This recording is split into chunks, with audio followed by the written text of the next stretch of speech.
and welcome back to Newsmax Now. I'm Miranda Kahn. Time now to take a look at some of the stories making headlines around the world. The Chinese government warns that war might be coming with the United States. State-run media says the conflict will be, quote, unavoidable if Washington doesn't stop harassing Beijing for building islands in the South China Sea. Swiss police arrest 7 members of FIFA, and now they may be headed to the United States. Authorities say more than a dozen high-ranking officials face corruption charges involving more than $150 million in bribes. U.S. Attorney General Loretta Lynch says this is, quote, a deep-rooted problem both abroad and here in the U.S. In London, Queen Elizabeth lays out her plan for the year during the state opening of Parliament address. My Lords and members of the House of Commons, my government will legislate in the interests of everyone in our country. The 89-year-old monarch says England will focus on the country's membership and relationship with the European Union.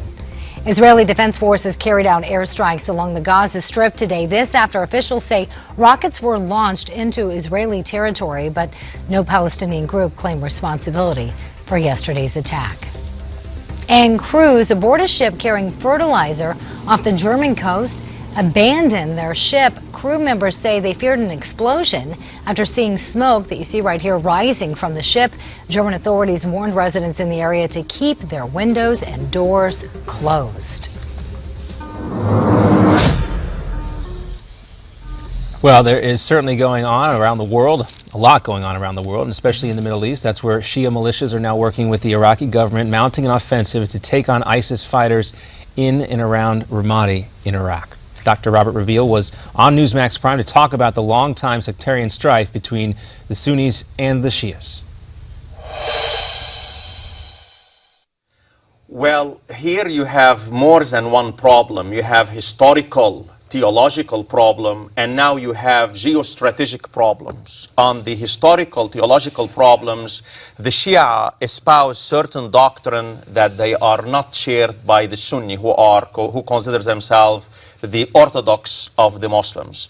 Now, what you have now really rivalry, competition. You don't have a regional order now in the Middle East. And Iraq and Syria now, you have a contest by ISIS, but also contest by Turkey and Iraq to decide the new parameter of this new regional order. So this is what we are seeing now. We are seeing sectarian conflict, and on top of that sectarian conflict, we are seeing geostrategic consideration pursued by different countries, that how it happened, one is led by a Sunni country, Saudi Arabia, and the other is led by a Shia country, which is Iran. And this is what's making it extremely difficult in that area. And ISIS is exploiting that void, exploiting that rivalry, exploiting this sectarian conflict that goes back to a lot of history.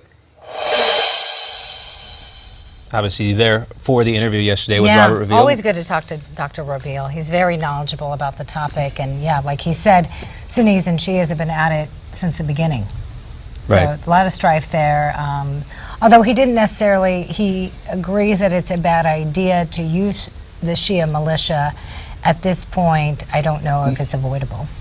That's the concern. I mean, you look at what is necessary now to repel ISIS, and obviously these U.S.-led airstrikes are not going to be enough. The Iraqi military has to step up, as Ash Carter and others have said. There are surely a lot of brave men fighting in the Iraqi military, but not enough to repel these types of attacks on their own. And if the U.S. is not going to have a significant ground force there to help out, which doesn't appear to be the case at this point, they are going to have to step it up. And you would hope that the radical Sunnis and the radical Shias would be the ones who are marginalized here, and that the more moderate and more secular Sunnis and Shia, that if there are any left in Iraq, are going to be willing to come together to solve this problem. I think that's kind of the Western ideology. I think we try to apply that to that part of the world, and it just doesn't work. Apparently it has not been working, because Yeah, we're still in the situation. We talked so much about the sectarian violence during the Iraq War from 2003 until the drawdown not long ago, and that was a big issue, and that was the concern. If you send these Shia militias into these Sunni areas, are you just throwing gasoline on a raging fire already? Right, and I think in a lot of cases you are, because the majority of that area and that part of the world is Sunni Muslim. They're not Shias. Yeah. And remember, who backs the Shias? Iran. Iran, of course. Iran is Right. definitely the player, and we look and we hear these terms about proxy war, the proxy war in Yemen between Saudi Arabia and the Houthi-backed Iranian rebels in Yemen. Just another example of a proxy war going on in Iraq, or a Right. continuation of prior conflicts there in that region. So it'll be interesting to see what actually transpires in the next few months. Will the Iraqi people be able to regain Ramadi, take that away from ISIS? And ISIS, Time will with tell. another suicide bombing against the Iraqi military today. The fighting continues, and Yes. we'll continue to keep our eye on it. You can always get more information, too, at newsmax.com as well. And we'll have much more here to come on Newsmax Now.